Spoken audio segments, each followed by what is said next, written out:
Samuel, I just got home, and why are all my things packed up in a box? I didn't hear anything about moving. I was in the hospital due to a high-risk pregnancy. Can you explain what's going on? Chiara, you're the only one moving out. Wait, what do you mean? Why am I the only one moving? I decided to keep the apartment for my girlfriend. Your girlfriend? What are you talking about? Her name is Caddy, and she's 19 years old. 19? Are you serious? So while I was in the hospital, you were having sleepovers with someone else? She stayed over and now she wants to live here? Is that what you're saying?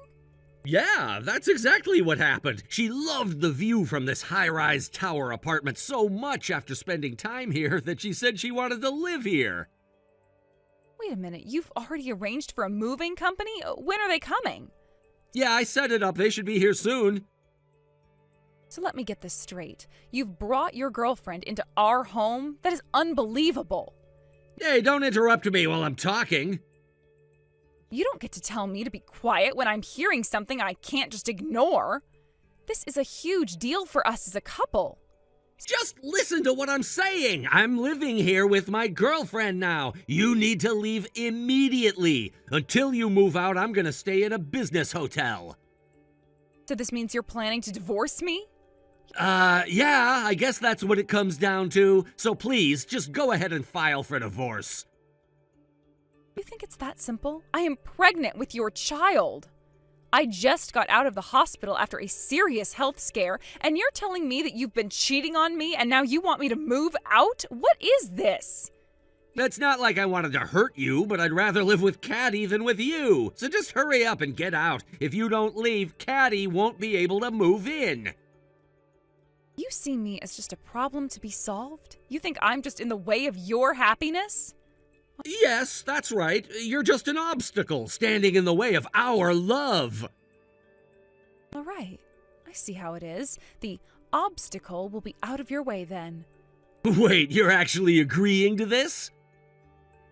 What do you think I'm supposed to do?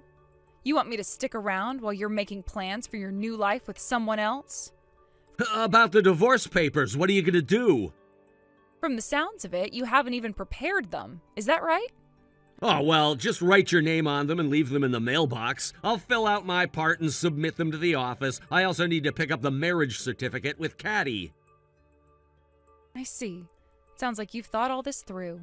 The movers are here, I guess? Oh, yeah, that's right. I should let Caddy know right away. Just so you know, I'm not going to be the one who's left without consequences. You're about to find out just how serious this all is.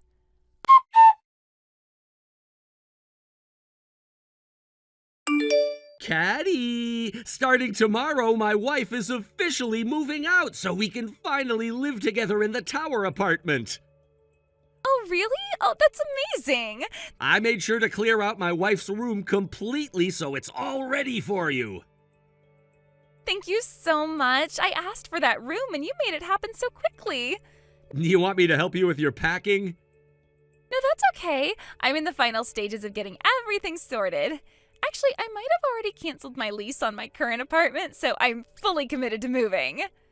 Wow, that's really fast. I just can't wait to move into your tower apartment. Oh, Caddy, you really care about me that much? Of course, I'm really looking forward to it. I'll show up bright and early tomorrow morning to surprise you. Sounds great. I guess that means I should take a day off work so I could be there to welcome you. Wow, you're really going to take a day off just for me? Oh, that's so sweet. Once I arrive, we can have some fun in that amazing room with the stunning view.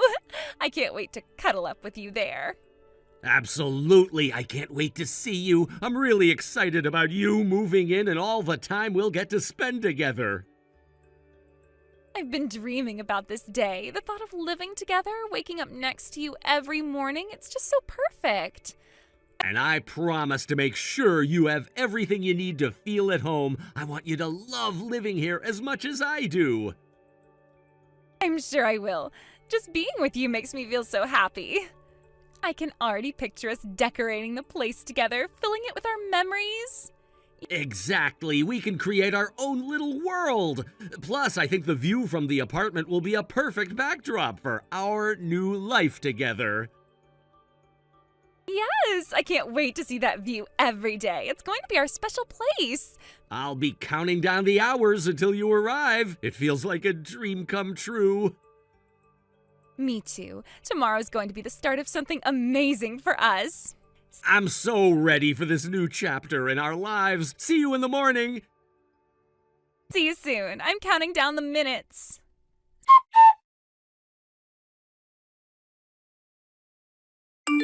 You know, living with the person you love and being able to be affectionate all the time is just the best. I've been using up all my remaining paid leave from work just to spend time with Caddy and enjoy being together.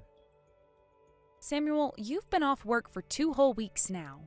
Well, I properly requested the time off, so what's the big deal? I suppose that's true, but I was just about to reach out to you. Oh, what's up? Have you submitted the divorce papers I sent you? You know, the ones you were supposed to file with the office. Wait, what? You remember the letter I included with the divorce papers? It said, please let me know once you've submitted them to the office. Oh, right, I forgot about that. What do you mean, you haven't submitted them yet? I got so caught up in being affectionate with Caddy that I completely lost track of it. What kind of ridiculous excuse is that? Seriously. Actually, since Caddy moved into the tower apartment, I haven't even stepped outside once. I've been too busy enjoying my time with her. Oh my goodness, I can't believe it. After all that pushing to get it done, you've really let it slip your mind? It's just unbelievable. Well, just come by and pick it up then. What? You want me to come over right now? Yeah, I really don't want to be apart from Caddy for even a second right now. I just got out of the hospital after being in for a high-risk pregnancy, right? You can't just expect me to handle all this. I'm already overwhelmed with the stress from your cheating and the divorce. Now you want me to deal with moving on top of that? Please, don't add any more stress to my plate. What's the matter? Are you not going to come get it? Because if you don't, you won't be able to get divorced. Are you okay with that? That's not something you should be saying. You are seriously out of your mind. So are you coming to get the papers or not? Oh, wait a second. It doesn't have to be me who picks them up, does it? I guess it doesn't have to be you. In that case, there's someone perfect who can go there soon. You can just give the papers to them. Oh, really? That sounds good. And I just got a message from Caddy asking for our 3rd round of affection today, so I have to go. Wow, it's like you're completely obsessed. I can't even process how you've turned into this person. What can I say? It's just been so nice spending time with her that I'm kind of in a daze right now. It's hard to focus on anything else.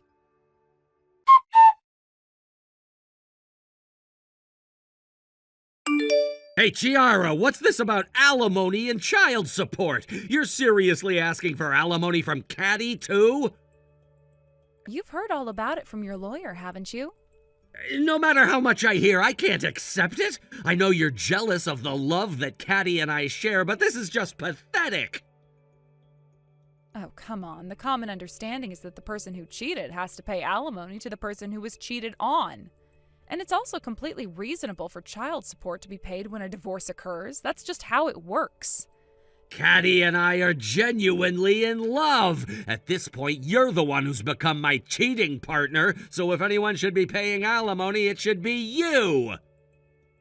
Just so you know, the lawyer is still here. Yeah, I know. He just went to the restroom and is currently texting me. Listen, you two seem to be living in some kind of fantasy world, completely unaware of your current situation. I've actually asked the lawyer to explain everything to you in detail until you finally understand. What? You're eager to marry your beloved Katie, right? Then you need to settle your responsibilities properly for betraying me. Get this sorted out cleanly and quickly. But I never thought it would cost this much to get a divorce. It's ridiculous that you're whining about something that is completely normal when getting divorced. What do you mean by that? I'm saying you need to take responsibility for your actions without making a fuss. It's really not that hard to understand. All I want is to marry Caddy! You need to accept the reality that you're trying to throw away something that is much more significant than just me. What do you mean? What you're trying to throw away isn't just me. You're also trying to abandon our child who is about to be born. That's the lowest thing a father can do, and you should never forget that. I didn't mean to! You need to face the truth. Being a father means taking responsibility for your actions, even if it's hard. You're choosing to prioritize your relationship with Katie over your own child and me. That's an awful decision. But I thought we could figure something out. Figuring something out means facing the consequences of your actions. You can't just run away from your responsibilities because you've found someone new. It doesn't work that way. It's just so complicated. Life is complicated, but that doesn't excuse abandoning your responsibilities. I want you to think deeply about what you're doing. Once you're a parent, your priorities change. You need to understand the weight of your decisions. I know, but... No buts. Just think about what it means to be a father and to be a decent human being. Your actions have consequences, and it's time to face them.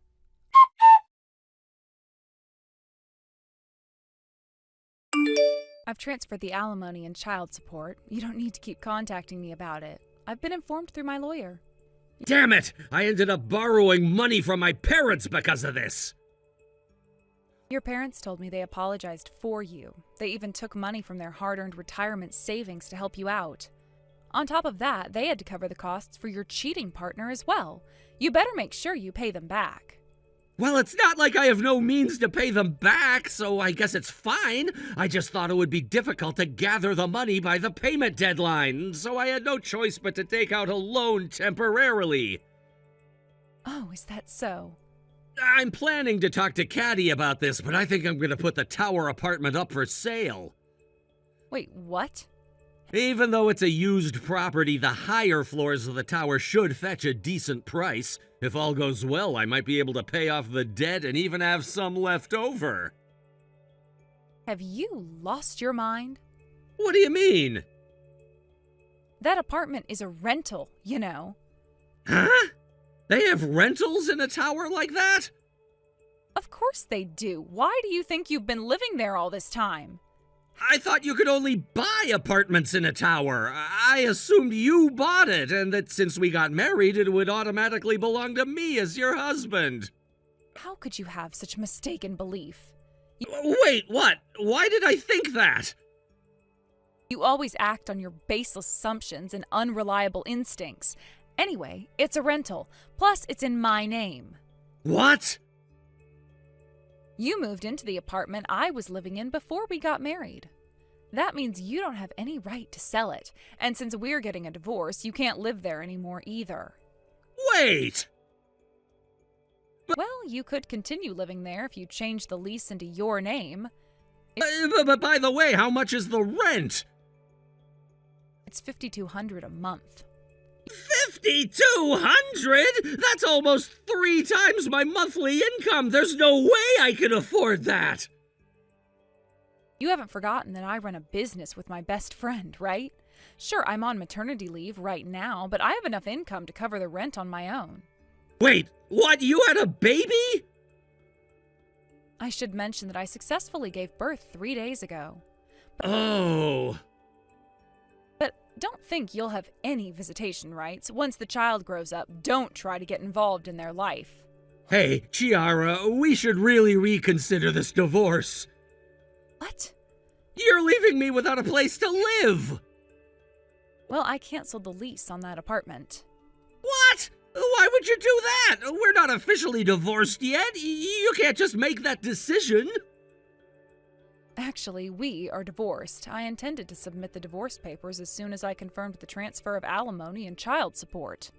Now that I have confirmation, my mom went to the office on my behalf to submit the divorce papers. You just did that? Yes, I just got the notification that our divorce was finalized about 10 minutes ago. 10 minutes ago? So as of now, we are no longer together. There's still a month before the move-out date for the tower apartment, but you have no right to stay there now that we're no longer a couple. You have to leave within 3 days. What? How can you say that? I've already explained the situation to the management company. If you don't vacate the premises within 3 days, they will call the police. The police?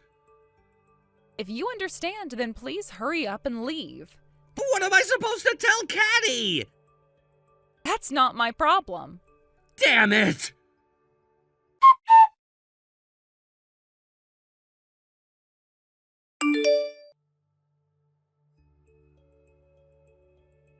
Caddy, I can't believe you're just gone when I woke up this morning. That note about breaking up was just a joke, right?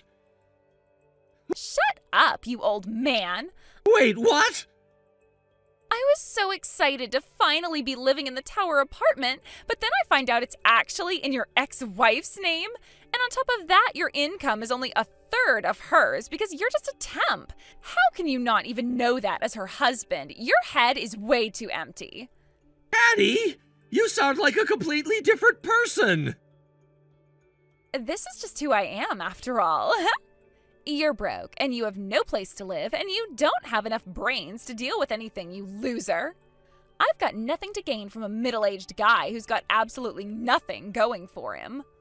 Just for a brief moment, you should feel grateful that you had any relationship with a young and cute 19-year-old like me. Anyway, see you. You're not getting away from me. There's no way I'm letting you escape.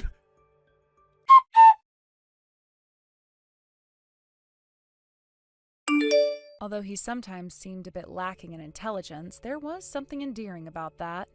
There was indeed a time when I had such thoughts about my ex-husband. I would find myself chuckling at his antics, believing that his innocent blunders added a certain charm to our relationship. At that moment, it was easy to overlook his shortcomings, focusing instead on the warmth he brought to my life. This must be what they call the love filter. It's terrifying to realize how love can distort our perceptions, blinding us to the flaws that ultimately become unbearable. Speaking of terrifying, the aftermath of our relationship unfolded like a nightmare.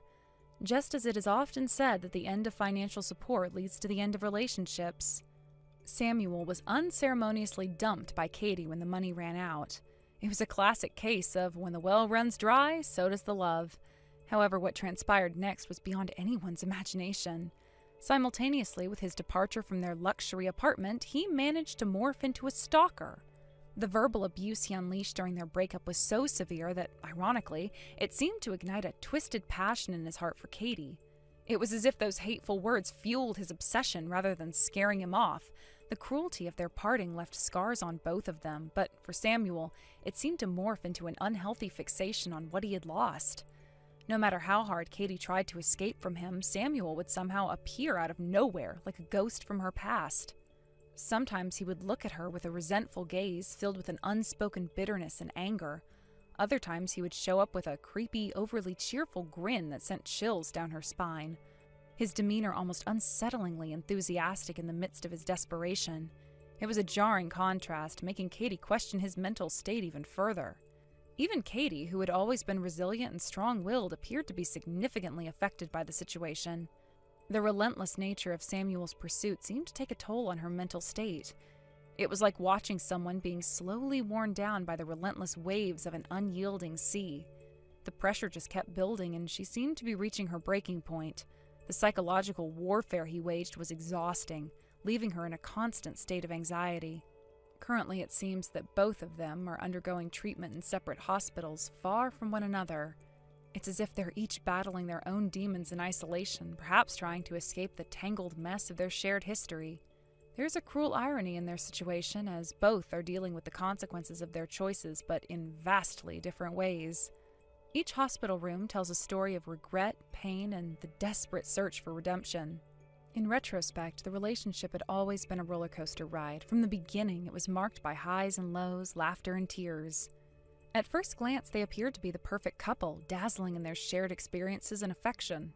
They traveled to exotic locations, shared romantic dinners, and painted a picture of bliss that everyone envied. Yet, as the initial allure faded, the cracks began to show. Samuel's behavior shifted from charming to possessive, and Katie found herself walking on eggshells, unsure of what would set him off. Initially, their shared life in the luxury high-rise was filled with dreams and aspirations. They hosted lavish parties, inviting friends and acquaintances to showcase their successful life. However, the glamour began to dim as financial strains became apparent.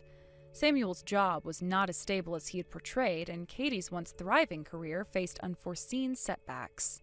The glitzy lifestyle they had created began to slip through their fingers like sand, and the cracks in their relationship widened. As the money began to dwindle, so too did the affection between them. It was as if the wealth had acted as a glue, holding their relationship together, and when that glue began to weaken, the underlying issues bubbled to the surface. The tension escalated, culminating in an explosive arguments that would leave them both feeling empty and drained. Each argument chipped away at the foundation of their love, and resentment began to fester. The final straw came one fateful evening. They had been out to dinner, and the conversation took a turn for the worse. What started as a casual discussion about finances quickly escalated into a full-blown shouting match. Harsh words were exchanged, and amidst the chaos, Samuel hurled insults at Katie that were not only cruel but deeply personal. The wounds inflicted during that fight were deep, and they resonated long after the dust had settled. In that moment, something in her snapped. Katie had always been a fierce and independent woman, but in that heated moment, she realized she could no longer endure the emotional torment. She left the restaurant in tears, her heart heavy with the weight of the relationship's demise. Samuel, in his rage, did not follow her immediately, but instead sat there, simmering in his anger, allowing the reality of their situation to sink in. As days turned into weeks, Katie tried to move on. She packed her belongings and found a new place to live, far away from the memories of their life together. Yet no matter how hard she tried, Samuel's shadow loomed over her. He would call, text, and occasionally show up at her new apartment, each time with an increasingly desperate demeanor.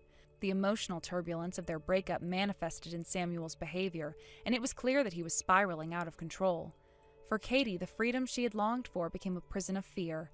Every noise in the night sent her heart racing, and the once comfortable sanctuary of her new home felt like a trap.